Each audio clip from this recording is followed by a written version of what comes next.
Yan, so good day po mga idol, mga kamaster.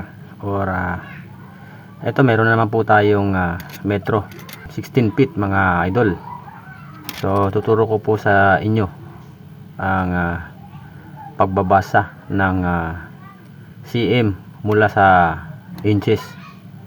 Okay mga idol, sa 2 inches po, ilang cm po ba ang equivalent ng ating 2 inches? So halimbawa na lang mga idol, ito 1 inches, 1 inch mga idol, and then 2 inches. So sa 2 inches po mga idol, mula po sa ating metro, so ilan po ba, ilang cm or centimeter ang equivalent ng ating 2 inches mga idol? So narito po yung ating metro para po ituro ko po sa inyo kung ilang cm po ba. Ito'y basic lamang po mga idol. So marami na pong may alam nito, so mas marami din po yung hindi pa po nakakaalam nito, kaya ituturo ko po sa inyo. So sa 2 inches po mga idol, ang centimeter po or in short sa cm ay 5 cm po mga idol. So bakit ko po nasabi na 5 cm yung 2 inches?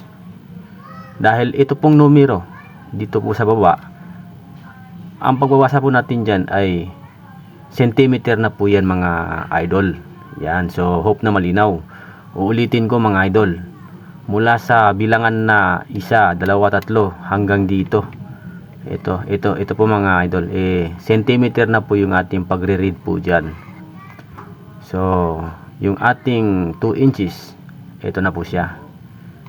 So bumakat po dito sa ating pinakababa yung numerong 5. So meaning to say, in short natin sa 5 cm, yan, 1, 2, 3, 4, 5. So 1 cm, 2 cm, 3 cm, 4 cm, and 5 cm. So ulitin ko, ang 2 inches, 1, 2, equivalent sa centimeter is 5 cm po mga idol. Hope na malinaw po yung ating pag-i-explain sa ngayon. So ito'y basic lamang po, hindi pa po tayo umabot sa pangmaramihan. Ito'y basic lamang po. Kung may mga katanungan po kayo mga idol, comment lamang po dito sa baba. Akin pong sasagutin at akin pong gagawan ng demo or vlog. Yan, so siguro baka sa next video naman po natin mga idol is dito na lang po ako maki-explain sa millimeter. Yan, so sa millimeter, saan po ba yung ating millimeter? Yan, ito po sa baba. Yan, mga maliliit na guhit po mga idol, millimeter na po yan.